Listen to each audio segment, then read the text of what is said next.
자, 오늘 제목은 가장 복된 사람이라는 주제로 말씀을 준비했습니다. 주님께서는 마태복음 5장에서 8가지 팔복에 대해서 말씀을 주셨습니다. 그러나 오늘 본문에서는 어떤 한 인간을 내가 복되다라고 칭하는 그런 말씀을 하셨다라는 것입니다. 한 인간의 불행은 마땅히 해야 할 일을 하지 않고 또한 자기 스스로가 좋아하는 일만 하는 것에서부터 모든 문제가 비롯된다라고 할 것입니다. 그리고 불행한 사람은 유감스럽게도 자기가 해야 할 일과 자기가 좋아하는 일이 별도로 존재하고 있다라고 하겠습니다. 여기에서 우리의 문제가 시작된다라는 것입니다. 이 세상을 살아가다 보면 자신이 좋아하는 일만을 해서는 아니 되며 또한 마땅히 해야 할 일을 자기가 원하지 않는 일들이 훨씬 더 많다라는 것입니다. 이렇게 모든 생을 살아가면서 아주 살아가는 것 자체가 많이 피곤하는 것이며 그 일생 전체가 불행할 수밖에 없다라고 할 것입니다. 한마디로 말해서 여러분들이 생활하는 삶의 터전이 자신에게 즐거움을 선사한다면 여러분들은 정말 행복하고 좋은 일이라고 할 것입니다. 그것이 바로 내가 좋아하는 일이라면 그 사람은 정말 행복한 사람이 된다는 것입니다. 내가 당연히 해야 할 일과 내가 즐거워해야 할 일이기에 그 행복과 해야 할 일이 동일하다면 얼마나 좋겠습니까? 그런데 이것이 남의 일이 아니라 자신의 일이 된다면 죽기보다 싫을 것입니다. 그리고 사람은 꼭 해서는 안 될 일만 좋아하는 특별한 성격과 특징을 가지고 있다라고 할 것입니다. 우리가 매일 먹는 음식을 말해보더라도 먹어서 유익한 것이 입에 달면 얼마나 좋겠습니까? 그런데 이상하게도 현대에 병이 있는 사람들은 먹어서는 안 될 것만 좋아하게 된 것이고 그로 인해 여러 가지 질병이 생기게 되는 것이며 몸에 유익한 것은 의도적으로 피하거나 아주 싫어하는 경향이 있다는 것입니다. 자, 여기서 인간의 인격과 교양이라는 것이 무엇이라고 생각되십니까? 인간의 인격의 수준이라는 것이 바로 당연히 해야 할 일을 즐기는 것입니다. 이 즐거운 일이 곧 해야 할 일이 되어야만 한다라는 것을 말씀드리고자 하는 것입니다. 이렇게 사는 사람, 이렇게 체질화된 사람, 또한 이렇게 오리엔테이션이 된 사람이 바로 행복한 사람이 아닐까 싶습니다. 또한 더 큰 불행은 행복의 소유에 있다라고 착각하는 데에 있다라는 것입니다. 예나 지금이나 사람들을 보면 많은 사람들은 돈만 벌면 또는 돈만 많이 있으면 무엇인지 다 할 수 있다라고 생각하며 그것이 행복이라고 말하고 있다라는 것입니다. 바로 이것이 물질만능, 황금만능주의라고 하는 것입니다. 이것을 이상적이거나 또한 철학적으로 믿고 따라가다 보면 패가 망신하는 경우에 사람들을 많이 보게 된다라는 것입니다.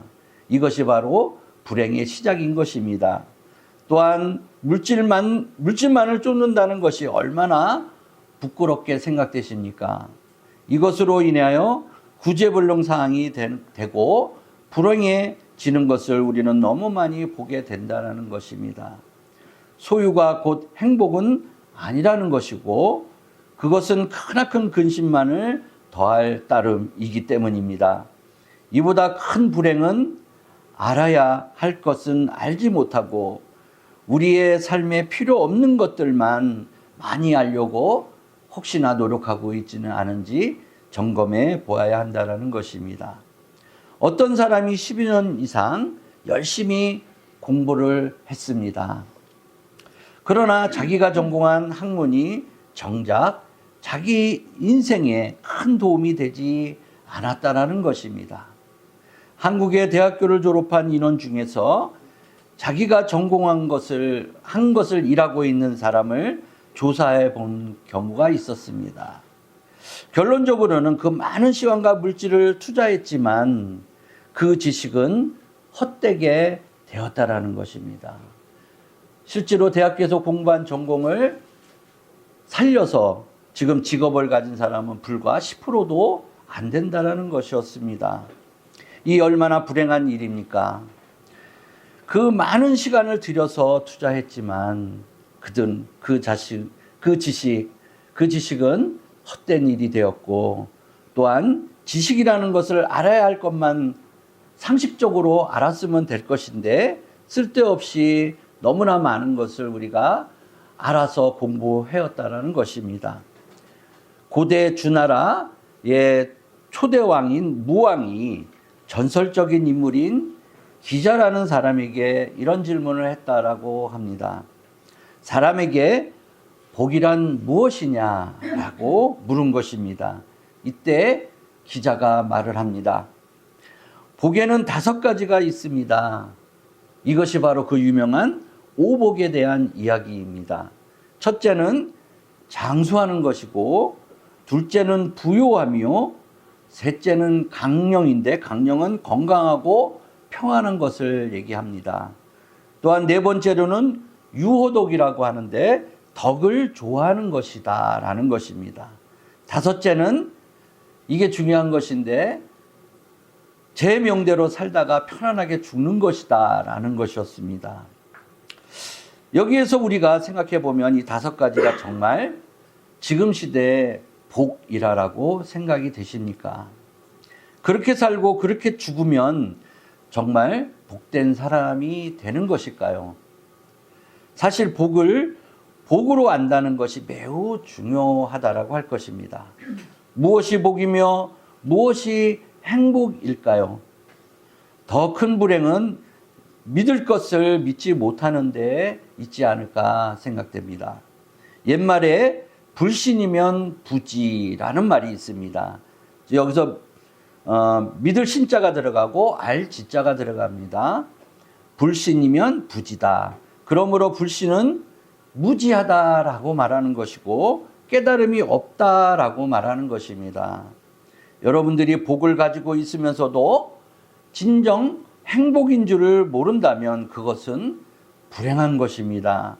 엄청난 행복을 여러분들은 가지고 있습니다. 그럼에도 불구하고 행복한 줄을 모른다면 그거는 복이 아니라는 것입니다. 시편 49편 20절에 이런 말씀을 기록합니다. 종기 하나 깨닫지 못하는 사람은 멸망하는 짐승 같도다. 이 말씀은 정말 사실적인 말씀인 것입니다. 여러분은 하나님의 형상대로 창조된 아주 존귀한 분들입니다. 그런데 그 존귀한 분들이 이 세상을 살아가는 동안에 그 살아가는 이치를 깨닫지 못한다면 멸망하는 짐승과 다를 바가 뭐가 있겠습니까? 결국 가장 큰 불행은 우리들이 믿어지지 않는 데에서 시작되는 것입니다. 가장 불행한 사람은 믿어야 할 사람을 믿지 못하는 사람이라는 점입니다. 이 세상을 지배하고 있는 악한 마귀의 술수에 의해서 어쩌다가 아무도 못 믿게 되어버리게 된 것입니다. 나도 못 믿고 다른 사람도 못 믿게 되는 이런 사람이 지금 얘기하고 있는 불행한 사람이 아닐까 싶습니다. 미국 예일대학교의 존 도널드라고 하는 교수는 사람의 마음속에 있는 두려움을 7가지로 분석했다라고 합니다. 그 첫째로는 실패에 대한 두려움이라고 합니다. 2번째로는 이성에 대한 두려움이며, 셋째는 자기 약점이 드러날까 하는 공포에서 오는 자기 방어에 대한 두려움이었습니다. 넷째는 다른 사람을 믿을 수 없다라고 하는 두려움이며, 5째는 생각하는 것에 대한 두려움이고, 6번째는 말하는 것에 실수가 있을까 하는 두려움이며, 마지막으로 7번째가 중요합니다. 홀로 있는 것에 대한 두려움이라고 말하고 있습니다. 자기는 홀로 떨어진 것 같은 존재이며 이것에 대한 두려움이 사람들에게 많이 있다라는 것입니다. 그렇습니다. 이 두려움에 있는 동안에는 어떠한 지식도 성립되지 않고 그 지식이 아무 소용이 없게 된다는 것이며, 또한 두려움으로 인해 그 자신이 무능한 사람이라고 스스로 평가하게 된다는 것입니다. 우리도 과거를 잘 생각을 해보면 시험을 준비할 때 긴장하거나 벌벌 떨게 된다면 열심히 밤낮을 새워 공부했던 것들이 실제로 시험 당일에는 효과를 보지 못하는 그런 일을 보게 되는 경험이 있을 것입니다. 이처럼 시험장에 가서 벌벌 떨게 된다면 그 많은 공부가 아무 소용이 없게 되는 것처럼 같은 이치일 것입니다. 여기에는 중요한 상징적인 의미가 있습니다. 두려움 가운데 생각하는 것은 반드시 실수가 있게 된다라는 것이고, 두려움 가운데 무슨 일을 하게 되면 그 능력을 제대로 발휘하지 못하게 된다라는 것입니다. 평안함과 고요함이 우리 마음속에 내재되어 있어야만 지능도 있고 체념도 있고 능력도 나타나게 된다라는 점입니다. 이것은 자신에 대한 믿음에서 비롯되는 것입니다. 내 마음의 힘, 곧 믿음이 있어야만 지식과 능력도 발휘하고 성립되게 된다라는 것입니다. 참 행복은 참 진리를 아는 데 있고, 또한 참 진리를 믿는 데 있다는 말씀이 있습니다. 그래서 요한복음 6장 69절에 이렇게 말씀합니다. 우리가 주는 하나님의 거룩하신 자이신 줄 믿고 알았사옵나이다 라고 고백합니다. 이 말씀을 헬라어로 말씀드리면 페피스 루트카멘 카이 에그노 카멘이라고 말합니다.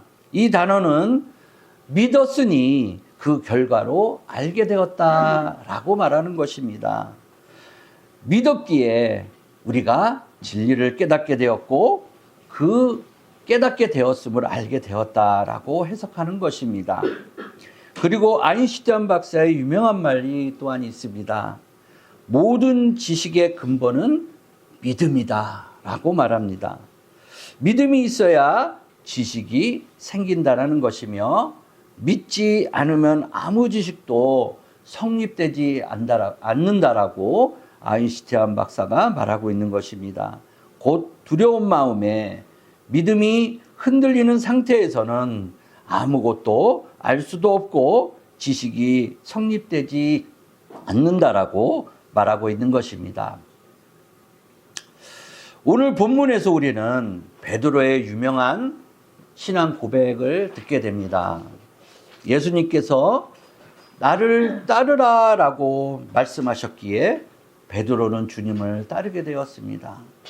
또한 내게 배우라 하셨기에 베드로는 3년 동안 주님을 따르면서 주님의 가르침을 배우게 되었습니다. 따라서 베드로는 자신들을 구원해 주시기 위해 메시아로서 다윗의 왕국을 다시 재건하여 주시고 자신을 높은 자리에 앉게 해 주실 것이라는 착각 속에서 기대와 함께 어느 정도의 수준에서 주님을 알게 되었 그런 시점이었다라는 점입니다. 그리고 주님과 함께한 이 시기에 베드로의 믿음과 지식이 이루어지게 되었다라고 우리는 볼 수 있는 것이며, 참 지식은 참 믿음에서 비롯되었고 참 믿음은 참 지식과 함께 발전되어 나갔다라는 것을 우리가 알 수 있는 것입니다.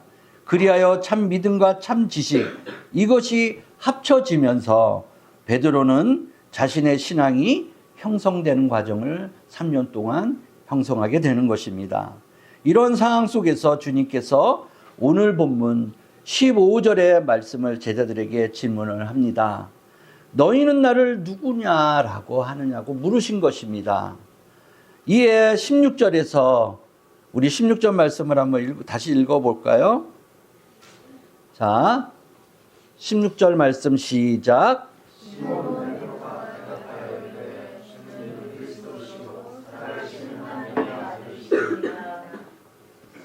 예, 얼마나 큰 신앙 고백입니까?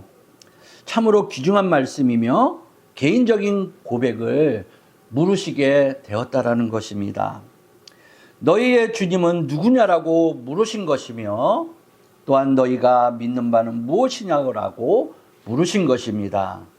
주님을 올바르게 안다는 것, 이것은 일평생 우리의 특별한 과제라는 것입니다. 우리들은 하나님을 생각하지 않고 나를 생각하기 때문에 우리는 하나님을 바르게 알지 못한다라는 것입니다. 내가 섬기는 하나님에 의해서 나에 대한 지식이 성립된다는 것을 여러분들은 잊어서는 안 된다라는 것입니다. 프랑스의 종교가인 칼뱅은 그의 저서 첫 페이지에서 이런 말을 기록했습니다. Without knowledge of God, there is no knowledge of self 라고 얘기합니다. 이 말은 하나님께 대한 지식이 없이는 나 자신에 대한 지식도 없다라고 말하고 있는 것입니다. 나에 대한 지식이 나 혼자서 이루어지는 것이 아니라는 것입니다. 하나님을 먼저 본 후에 나를 보게 되는 것이고 하나님을 알고서 나를 알게 된다라는 말씀인 것입니다. 하나님을 발견하기까지는 나 자신을 발견할 수 없다라는 것을 우리는 알아야 합니다. 이것은 중요한 진리로서 나 자신을 발견하기까지는 자기 가치 또한 자기의 존재, 자기의 행복도 알 수가 없다라고 말하는 부분입니다. 한센병 환자들이 있었던 시기에 돌봄의 효시가 된 윌리 포사이드 선교사는 또 이런 말을 했습니다. 하나님을 모르는 인생이 행복을 찾는다는 것은 쌓여있는 건초더미에서 바늘을 찾는 것과 같다고 말했으며 또한 여기에서 중요한 것은 그 건초더미에 바늘은 본래부터 없었다라고 말했다라는 것입니다. 바늘이 있었다라고 있은 것이라 생각하고 우리는 그것을 찾고 있을 뿐이라는 것이며 우리가 하나님을 모르고 하나님을 바로 찾기 전에는 그 모든 것에 대한 지식이든 재산이든 노력이든 또한 어떤 수고든 무엇이든 간에 그것을 아무 의미가 없게 된다라는 것을 말하는 부분입니다. 천국인 하나님 나라에 가기 위해서만 예수님을 믿는다는 것은 절대 아니라고 생각됩니다. 더욱 중요한 것은 오늘 나의 생과 나의 삶의 의미가 하나님을 먼저 아는 것에부터 시작되어라는 것입니다. 여러분들의 미래의 문제가 아니라 현재 어떤 문제도 하나님을 아는 데서부터 비롯되는 것이며 하나님을 찾기까지는 하나님을 직접 만나기까지는 내 모든 존재의 의미는 아무 의미가 없다라고 말씀드리는 것입니다. 따라서 우리 주 예수 그리스도를 바로 아는 것이 하나님을 아는 것이며 하나님을 아는 것이 바로 내 자신을 아는 것이다 라고 말씀드리는 바입니다. 그래서 베드로의 신앙 고백은 참으로 중요하다라는 것입니다. 오늘 본문을 자세히 보면 그 줄거리가 이렇게 이어집니다. 베드로가 주는 그리스도요 살아계신 하나님의 아들이시다라고 고백을 하게 됩니다. 이때 예수님께서는 18절에서 너는 베드로라 라고 말씀을 주시게 됩니다.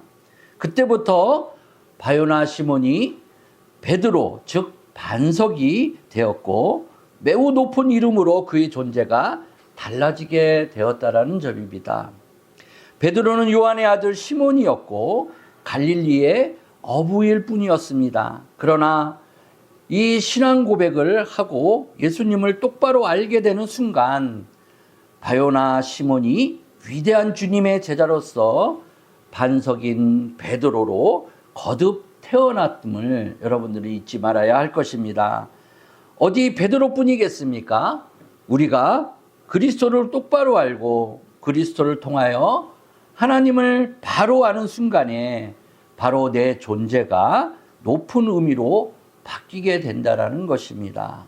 그래서 주는 그리스도요 살아계신 하나님의 아들이시다라는 베드로의 이 신앙 고백이 지금 이 시대에도 매우 중요한 말씀인 것입니다. 노벨 문학상을 수상한 프랑스의 소설가 앙드레 지드는 이런 재미난 말을 했습니다. 가장 큰 행복은 사랑을 하고 그 사랑을 고백하는 것이다.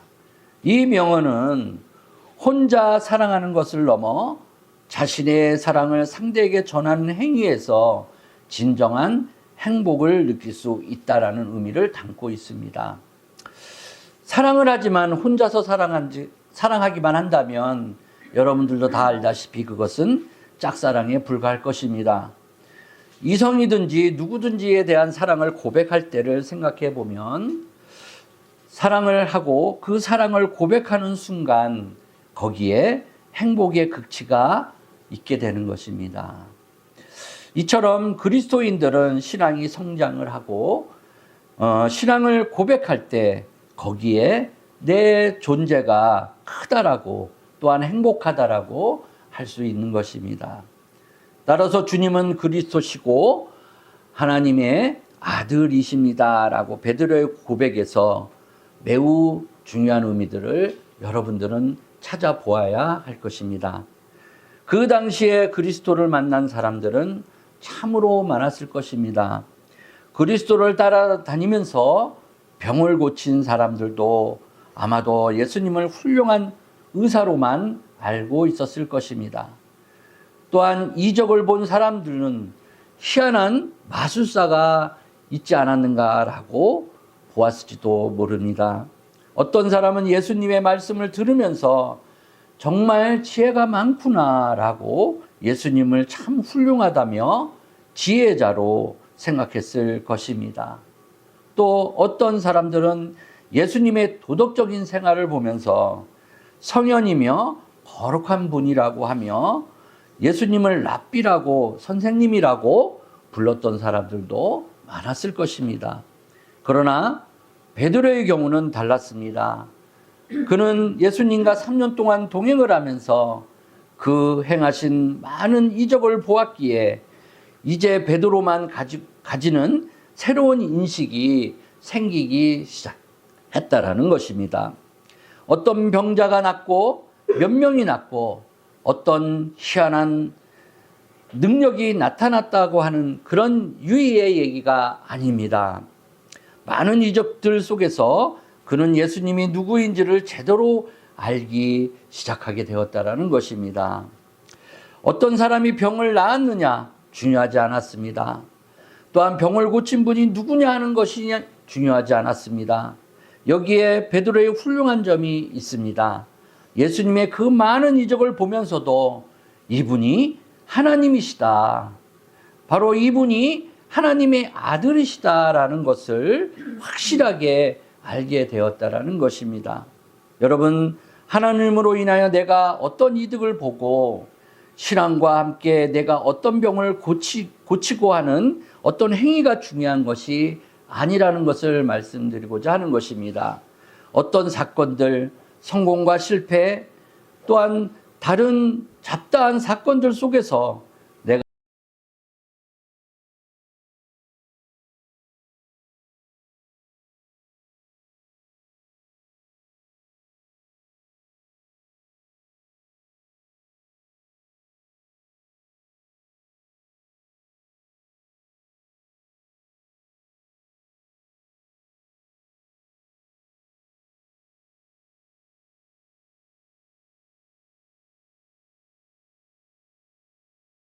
점점 그리스도의 얼굴을 정확하게 밝히 보게 되는 것, 또한 하나님이 누구인가 하는 것을 점점 더 선명하게 보게 되는 것, 드러나게 되는 것, 이것이 중요하다는 것이며 이것이 오늘 본문에서 말씀드린 복된 사람이 되는 그런 사람이 아닐까 싶습니다. 또한 베드로는 예수님의 교훈과 많은 말씀을 직접 들었습니다. 지금처럼 녹음을 할 수 있는 때도 아니었고 기록을 남겨두는 때도 아니었기에 어쩌면 대충 듣고 잊어버릴 수도 있었던 때였습니다. 그런 3년 동안에 수없이 많은 말씀을 예수님에게서 들었습니다. 무엇을 들었느냐? 얼마나 들었느냐? 그 말씀이 옳으냐 그르냐? 또한 합리적이냐 불합리적이냐 하는 이야기가 아니라 베드로는 그 많은 말씀을 들으면서 이분이 하나님 아들이시며 이분이 메시아이시고 하나님이시라는 사실을 알기 시작한 것이 매우 중요한 키포인트라고 하겠습니다. 여러분은 어떤 생각과 어떤 모습으로 성진교회에 출석하고 계십니까? 그 많은 날 동안 성경을 읽었고 또 그 많은 날 동안 하나님을 위해 열성적인 찬양을 올려드렸고 또한 섬겼으며 그 많은 날 동안 설교의 말씀을 들었습니다. 그러나 그 말씀을 얼마나 기억하고 계시며 얼마나 실천하고 행동하고 계시는가 하는 것입니다. 설사 그 많은 말씀을 기억하고 있다 하더라도 그 말씀이 어떤 소용이 여러분들에게 있었습니까? 중요한 것은 그 많은 말씀을 듣고 느끼면서 우리 주 예수 그리스도의 얼굴이 자신에게 점점 다가오고 있느냐 하는 것이며 또한 그 앞에 있는 내 모습이 점점 더 분명하게 밝게 드러나고 있느냐 하는 것입니다. 그리고 내 앞에 있는 하늘나라가 환히 열리는 모습을 여러분들은 보고 있느냐 하는 것입니다. 이것이 하나님께서 주시는 복된 사람의 참 모습이라는 점입니다. 19세기에 가장 영향력 있는 미국의 복음 전도자인 라이언 무디 선생이 3,000명이 넘는 앞에서 설교를 하는데 그날따라 더욱 은혜로웠다라고 합니다.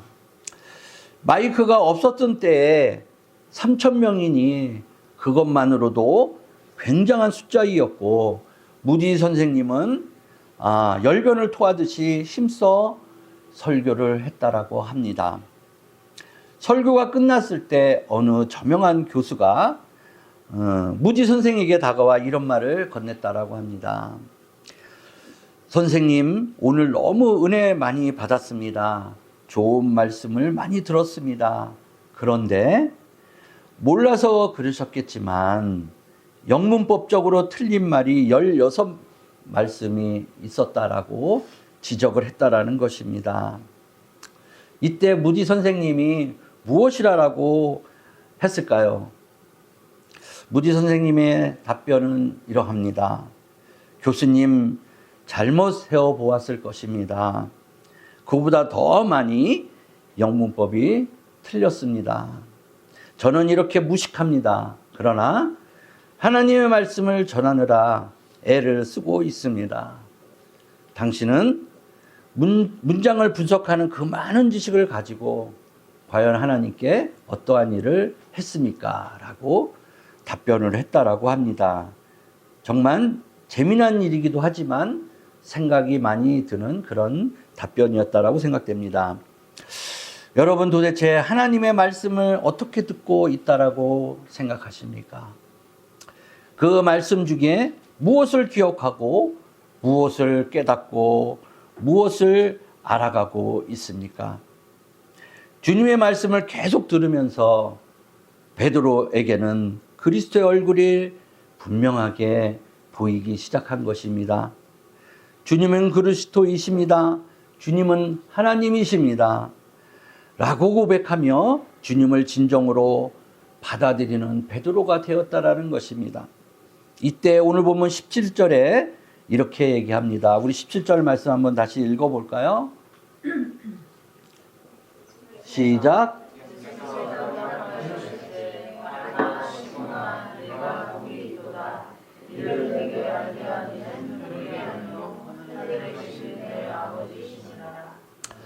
예, 주님께서는 이렇게 베드로를 내가 복이 있도다라고 칭찬을 하시게 됩니다. 베드로는 보고 들은 경험이 있었으나 그것 가지고 안 것이 아니라 성령이 임하고 성령이 감동하사 그의 눈을 뜨게 하여 주셨던 것이고 내가 깨닫게 되었다는 것이며 그리고 이에 내가 복이 있도다라는 말을 듣게 되었다라는 것입니다. 과거에 예배를 드릴 때 보면 새벽 예배나 특히 일찍 드리는 일부 예배 때 일찍 나와서 가끔 졸고 있는 그런 성도들을 보게 됩니다. 은혜를 받고자 일찍 나왔으나 말씀이 들리지 않는 이런 상황은 얼마나 불행한 일입니까? 또한 한때 중국의 교인들은 새벽 4시에 전파되는 라디오 채널 방송을 듣고 스스로 기록을 하며 그것을 책으로 만들었다라고 합니다. 어떤 교인들은 매일 그 책을 보면서 기도도 하고 또한 전도도 하고 모여서 설교도 하며 말씀을 전하기도 했다라고 합니다. 그들은 이렇게 하나님의 말씀을 사모하고 듣느라고 애를 쓰고 있는데 과연 우리는 이 좋은 환경에서 말씀을 등한시하는 것은 아닌가? 또한 얼마나 말씀 속에 여러분들 살아가고 있는가 하는 것을 생각해 보았으면 합니다.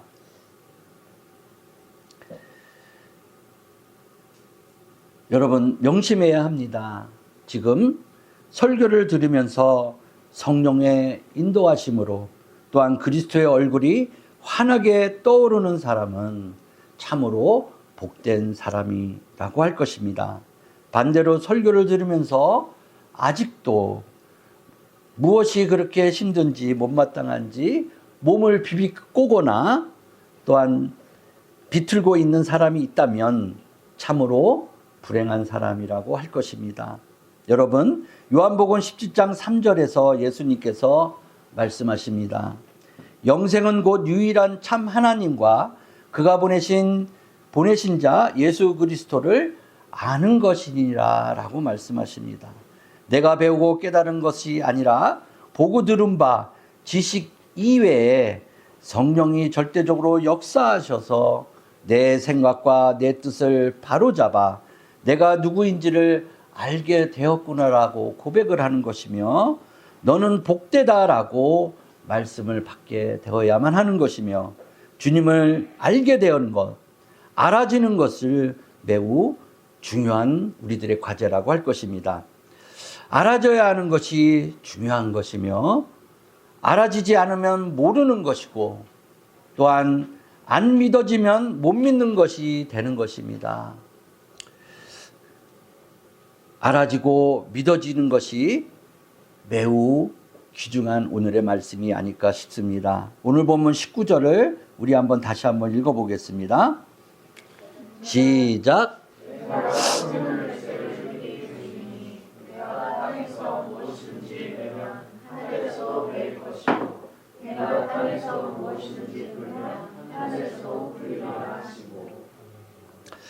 예, 땅에서 또 하늘에서 매이거나 풀리는 이런 역사가 여러분들에게 일어나기를 바랍니다.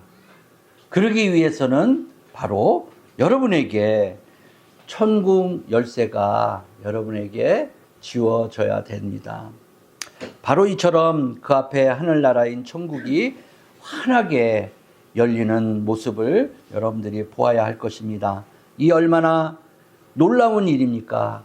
그런 거로 네가 복이 있도다라고 말씀하시게 되는 것이고 천국 열쇠를 내게 주리라고 말씀을 하게 되는 것입니다.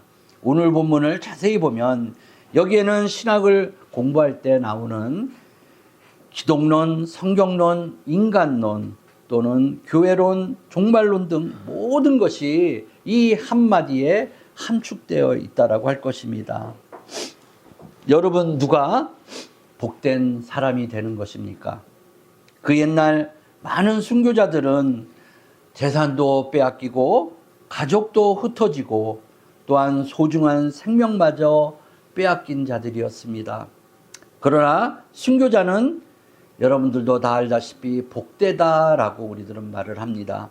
왜 그렇게 말을 하는 것일까요? 이는 예수 그리스도께서 하나님 아들이심을 그들은 알았기 때문이며 또한 예수님께서 구주 되심을 믿었기 때문에 그들에게 천국 열쇠를 주셨기 때문에 순교자는 복되다라고 말씀을 하고 있는 것입니다. 그리스도가 하나님의 아들, 내 구주이심을 믿고 알게 되었을 때, 그리고 그것을 베드로처럼 고백하게 되었을 때 주님께서 인정하는 가장 복된 사람이 되는 것이며, 이 사실을 우리의 생활과 삶 속에서 고백하며 간증으로 살아가는 참되고 복된 사람이 우리 모두 되어야 할 것입니다. 베드로가 예수님을 그리스도라 고백했을 때 주님께서 바요나 시몬을 베드로라 칭하셨고 또한 천국 열쇠를 주셨습니다. 그리고 베드로에게 내가 복되도다라고 말씀한 것처럼 우리 성진의 모든 성도들도 주는 그리스도요 살아계신 하나님의 아들이시니라라고 우리의 신앙 고백을 주님께 드림으로써 하나님 나라의 주님을 만나는 그 순간까지 천국 열쇠를 소유한 가장 복된 사람으로서 행복한 삶을 영위하는 저와 여러분들이 되시기를 주의 이름으로 축원합니다. 아멘.